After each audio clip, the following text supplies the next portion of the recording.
people, I believe you're doing great, and I welcome and appreciate your presence in Cuckoo's Study Lab. History holds evidence to the fact that rise or fall of nations is inextricably linked with the ideals they practice and preach. Indeed, popular conducts in a society provide for political and cultural progress if they are in conformity with widely held aspirations.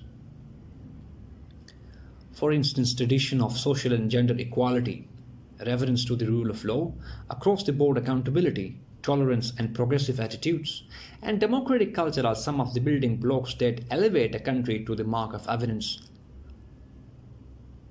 Against this backdrop, the astrological rise of most of the modern or developed nations can be attributed to their democratic ideals.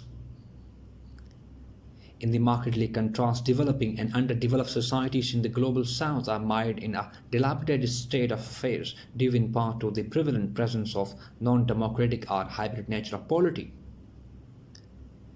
And Pakistan surely is not an exception in this pattern.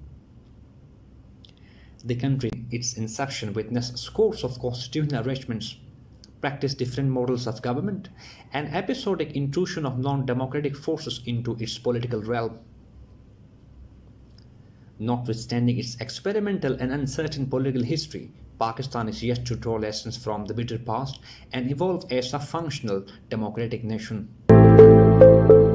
So this is all for today, people. If you got any confusion related to this Although topic, in the past there were many forces at play against democratic consolidation in Pakistan, the prevailing dynamics and changing structure of the society